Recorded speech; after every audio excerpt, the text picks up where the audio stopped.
In future, a global plant virus was recorded, and it started to ravage most of our ecosystems. Eating food infected with the virus causes severe autoimmune diseases, and the loss of plant life has decreased the amount of oxygen in the atmosphere to 10%, which has increased the number of natural disasters all over the world. The world's leading research laboratories have been unsuccessful in developing a cure, and people are starting to think the planet is doomed. The only hope left is Project Gemini, developed by Dr. Stephen around 2 ancient alien artifacts discovered by paleontologists who are sure the objects are 4 billion years old, before there was any kind of life on Earth. Stephen's team has recreated the super tough materials that the sphere and the engine are made of and have made copies, and this engine has allowed them to build a ship that flew unmanned and found a suitable planet to terraform. The sphere is for creating life and works thanks to dozens of commands that the team has finally finished decoding. It's also proof that life on Earth was created by aliens. A team consisting of both doctors and military pilots will be traveling to create Earth 2.0 with the sphere in the solar system TESS, which is several hundred light years from here. Stephen has a wife called Amy, who doesn't want him to go on this mission. On the day of the launch, she still comes to the base to try to stop Stephen from leaving, but she doesn't make it on time and must watch how the ship leaves the planet. When the vessel leaves the atmosphere, an unusual crack appears on the alien sphere, indicating they may not be alone. Using the alien engine technology, the ship opens a warping portal that allows them to jump across the universe. However, as soon as they make it to the other side, the systems indicate an error. They haven't arrived at TESS, they're somewhere unknown. Stephen blames engineer Peter for this, claiming he made a mistake when he entered the coordinates, so he's relieved of his duties for now. Moments later, while Stephen rests, he keeps thinking about Amy, but also about the first time he activated the sphere, which allowed him to see some weird humanoid form that quickly disappeared. Afterward, Stephen asks the team to try to set the jump trajectory to figure out where they are, but it's impossible to do because all their data is messed up, as if they moved between the 3rd and 4th dimensions. Meanwhile, Peter leaves his bunker and takes one of the security cameras so he can inspect the sphere alone. At that moment, the computer announces someone has opened the repair airlock and that there's an unidentified object approaching. To everyone's shock, they suddenly see a frozen Peter floating outside. Dr. David thinks Peter ended things because he couldn't live with his mistake, but Dr. Leona refuses to believe it because she's known Peter for 8 years and he wasn't that kind of guy. Stephen scolds her for crying over the guy that has doomed humanity and orders her to take over Peter's duties from now on. Later, David shares that when his daughter died, he also almost ended things, but he thought he could be useful instead.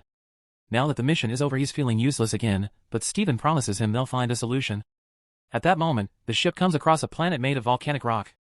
It doesn't have oxygen, but the outside environment isn't aggressive, meaning they'd only need breathing masks. Stephen thinks it's the perfect alternative to carry on their plan and is eager to land, but Captain Ryan stops him, pointing out they didn't do a proper examination of the planet yet, so Stephen is recklessly risking the safety of the crew. Stephen doesn't care though, and reminds everyone he's the one calling the shots here. The team will go down on a shuttle while Officer Richard stays on the mothership. As soon as the shuttle comes closer to the planet, they encounter a very aggressive storm, so they have to activate the braking thrusters to slow their fall. It'll also use up all their fuel and prevent them from coming back, but it's their only chance to survive. As the shuttle hits the ground, the crew passes out and Stephen dreams of the time he gifted Amy a bracelet made with a particular part of the old sphere, trying to connect the 2 most important things to him. Moments later, the crew wakes up and immediately gets back to work. The shuttle hasn't received critical damage, but the fuel is low and they're stuck here. Stephen doesn't see the problem with this because they came to stay for 4 years, and even if they didn't land on the spot they wanted, he's sure they can use one of the huge caves as a dome for the sphere to be launched in. Meanwhile, in the hidden corridors of the shuttle, a weird goo drops off the walls. In the mothership, Richard does an inspection of the other rooms and finds this goo as well together with the missing camera. Once everyone is properly suited up, the crew takes the sphere to the nearest cave and activates it successfully. Then they return to the shuttle to begin collecting data, but Ryan interrupts their work to announce martial law is in effect in the station. To explain his decision, he shares some files Richard sent him while the doctors were working. It's a video of Peter recording himself while he inspects the sphere so he can't be accused of mistakes later. When he opens the door to the engine, he finds something moving in the shadows that suddenly jumps on him and kills him before throwing him out of the ship. The camera can't capture the shape of this creature, but Richard explains he's checked all the footage and that alien has been with them since they left Earth because it traveled inside the sphere like the Trojan horse. It probably caused the failure during the jump, but it's not on the mothership anymore, it's gone down to the planet with the shuttle. Richard can track it because the alien causes interference in the electromagnetic field, explaining the bad recording. The discussion's suddenly interrupted by David, who is noticing something weird on the system. The sphere is running a different program than the one they uploaded. Stephen wants to go back to the sphere, but Ryan stops him, reminding him that he won't allow him to lead anymore and accusing him of keeping secrets. Ryan reveals Richards also found footage of Stephen seeing that weird shape back on Earth months ago, so he knew there was potential for a threat and yet he told nobody, meaning Peter's death is his fault.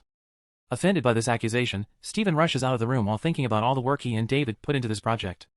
Stephen hadn't been sure David should have come with them because he was still grieving, but David convinced him he was fine and wanted to make a better Earth to prevent other kids from dying like his daughter did. Moments later, Steven meets with David and asks him to sneak out with him through the airlock to check on the sphere.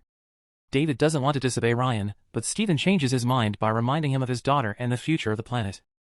As soon as they make it to the cave, they notice the sphere is creating an alien life form faster than it created life on Earth because someone readjusted the settings. Steven immediately begins working on the sphere's settings, ignoring David's pleas to leave and discuss things with everyone.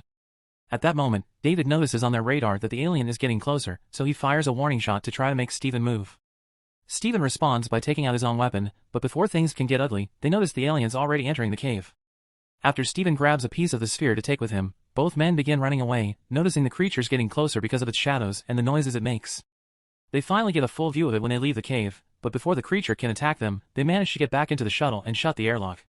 David calls Steven out for risking their lives, but Steven reminds him the sphere is more important and next time he won't hesitate to shoot. Then Ryan shows up to scold Steven as well, and when Steven explains they'll have to use force to stop him, Ryan punches him. Suddenly, the computer raises an alarm to let the crew know the module's integrity has been compromised.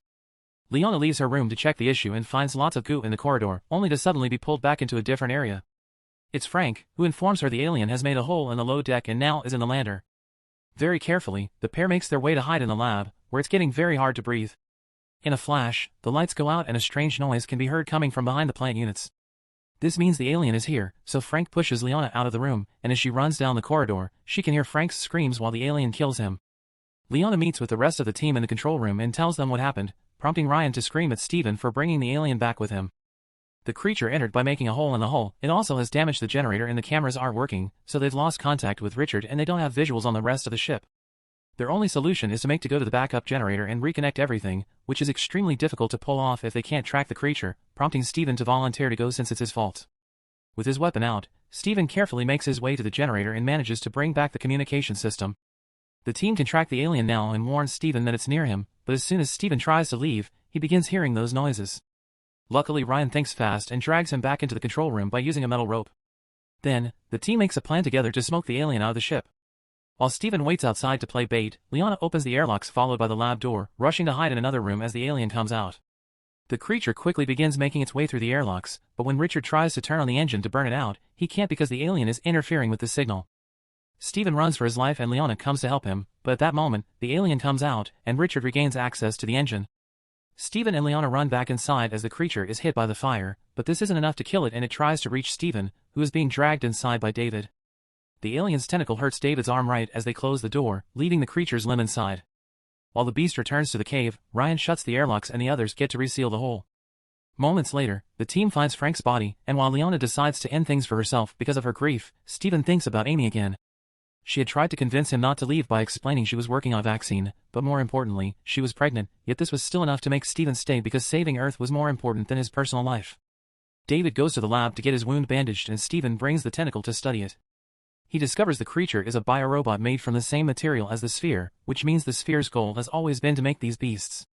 Steven informs David that the tentacle has infected him with a bacteria with a very powerful defense mechanism, meaning his blood now holds the key to making a vaccine to save Earth. As soon as Steven makes a cut on the tentacle, the lights go crazy and he remembers the image he saw back on Earth, meaning the alien is a transponder and this is the way his race colonizes planets. Steven decides they need to kill the alien and restore the sphere's settings, but Ryan locks him up in the lab and tells him he's under arrest for putting everyone's life at risk. Ryan points out lives are expendable to Steven, and David agrees, saying Steven only wants to play hero and he never cared about humanity. This makes Steven remember her last argument with Amy, who accused him of having a savior complex before throwing her bracelet away. Steven continues to do his research in the lab and gets a theory that Richard confirms when he checks the travel logs. They didn't jump through space, they jumped through time. They're still on Earth but 4 billion years in the past before life existed, and the clone sphere they brought is the same one the paleontologists find later in the future. Ignoring the fact David's wound is getting worse, Steven gets excited when he realizes the sphere fragment he grabbed earlier is the same one he uses in the future to make Amy's bracelet, so he proceeds to write a message on it to teach Amy how to activate the sphere they left behind. Meanwhile in the present, Amy shows up at Steven's lab while trying to deal with the news saying the team failed their mission. Suddenly Richard brings worrisome news to Steven. Ryan is preparing explosives to blow up the sphere and has turned off his radio to avoid complaints. Steven asks Richard to reopen the airlock so he can get out, and as soon as he finds Ryan with the bombs, he begins explaining they can make a better plan than this. Their conversation is interrupted by a shot that kills Ryan out of the blue. It's David, who's escaped through the airlock and has gone deranged because of the infection, making him think the alien has chosen him to help it makes things right because humans are a malfunction from the sphere. Steven throws Leona's Rubik Cube at the wall to distract David and lands a shot on him, prompting David to run away wounded. Afterward, Steven activates the bomb before going outside to shoot a flare to get the alien's attention. Steven makes it chase him to the control room and locks it up there, but as he runs down the corridor, David opens fire on him and pushes him into hiding. At that moment, the alien breaks down the door and approaches Steven, who manages to get it off him with a quick shot. The alien chases Steven as he begins to run away, and when he makes it back to the control room, he bumps into David, who tries to kill him. His actions are stopped by the alien showing up and killing him first, giving Steven the chance to run out of the shuttle right before the bomb finally explodes and kills the beast. Steven passes out outside for a few seconds and is woken up by Richard trying to contact anyone alive. Richard wants to come to save him, but the storm is too strong and Steven tells him to stay back while he returns to the cave to use the sphere. Meanwhile in the present, Amy finds her bracelet again and finally notices the message, so she uses it to activate the sphere as well.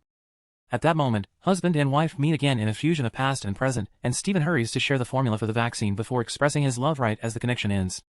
Steven dies in the cave because of the lack of oxygen and Amy cries when she understands she's a widow now. Many months later, Amy is raising a very healthy baby thanks to the vaccine that is now helping the Earth to become